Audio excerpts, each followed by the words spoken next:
Halo teman-teman, perkenalkan nama saya Agnes Anggilia, NIM 5013125053. Di sini saya akan berdiskusi pada diskusi sesi 10, yaitu pada mata kuliah MPDR 5302, Studi Kooperatif Pendidikan Dasar di berbagai negara. Pada laman diskusi ada beberapa hal yang harus Anda lakukan. Yang pertama, silakan disampaikan kesan, kendala, dan juga saran perbaikan untuk implementasi pembelajaran, kelompok atau kolaborasi. 2. Lakukan analisis komparatif struktur kurikulum pendidikan dasar antara negara Indonesia secara umum dan di sekolah Anda secara khusus dengan beberapa negara maju pada 2 artikel ilmiah yang telah disediakan dalam sesi 10. Sampaikan paparan Anda dengan menjadikan modul MPDR 5302 sebagai acuan. Yang pertama, kesan, kendala, dan saran perbaikan untuk implementasi pembelajaran, kelompok atau kolaborasi. Kesan, pembelajaran kelompok dalam perkuliahan sangat bermanfaat untuk mengembangkan keterampilan berpikir kritis, kolaboratif, dan komunikasi. Diskusi antar mahasiswa memunculkan berbagai sudut pandang yang memperkaya pemahaman materi. Selain itu, kerja kelompok juga melatih tanggung jawab kolektif dan kemampuan manajemen waktu. Kendala, ketimpangan kontribusi. Tidak semua anggota kelompok kontribusi secara adil. Sebagian mahasiswa cenderung pasif. Lalu kesulitan koordinasi, terutama pada kelas daring atau mahasiswa yang berbeda domisili atau waktu luang. Kurangnya kejelasan peran. Kadang tugas tidak terbagi secara merata karena tidak ada struktur kerja yang jelas.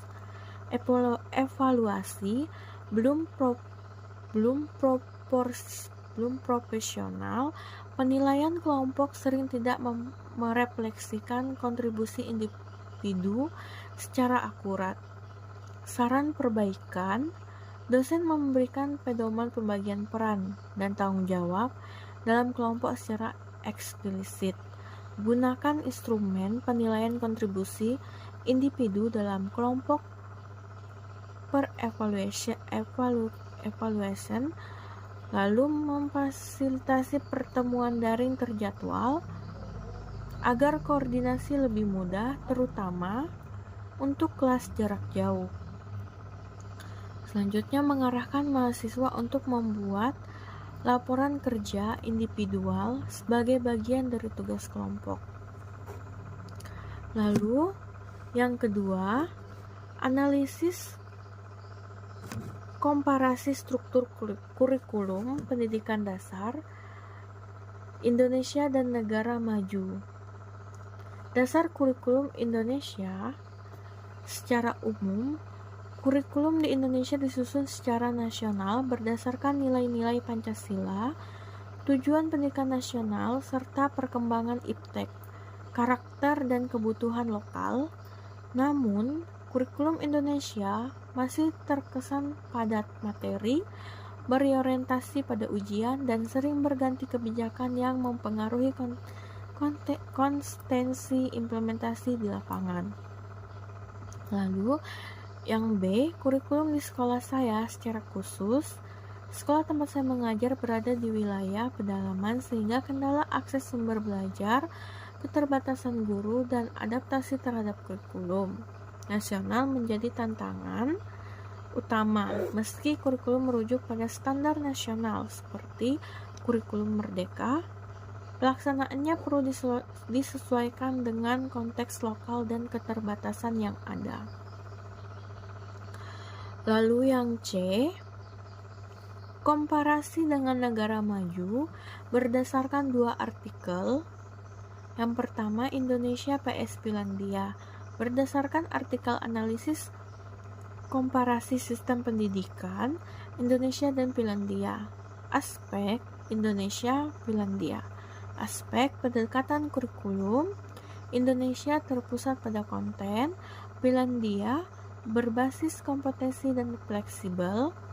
Lalu aspek beban tugas, Indonesia tinggi, banyak PR atau remedial, Finlandia sedikit tugas dan fokus kesejahteraan siswa.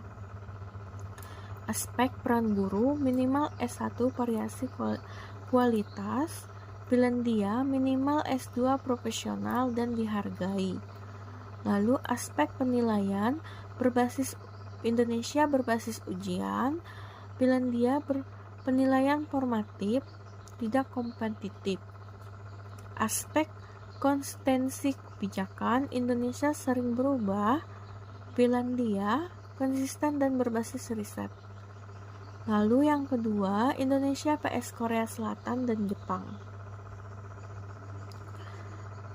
Aspek tekanan akademik, Indonesia tinggi tapi kurang sistematis, Korea Selatan sangat tinggi kompetitif, Jepang tinggi disiplin dan struktural.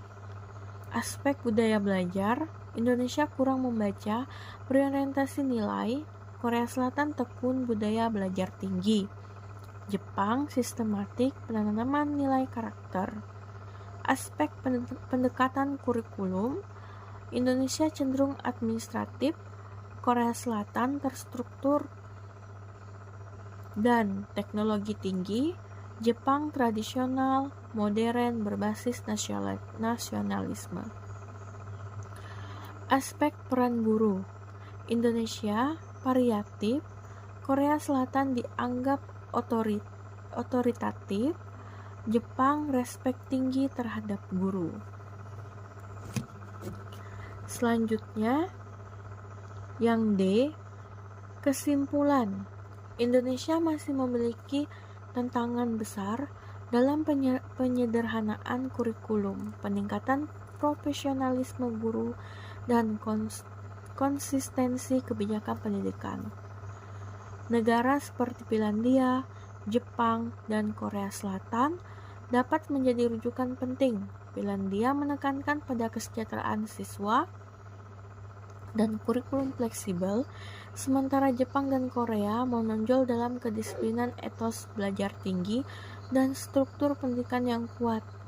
Indonesia dapat mengadaptasi nilai-nilai positif tersebut dengan tetap mempertimbangkan konteks budaya dan geografisnya. Sekian diskusi saya pada diskusi sesi 10. Terima kasih.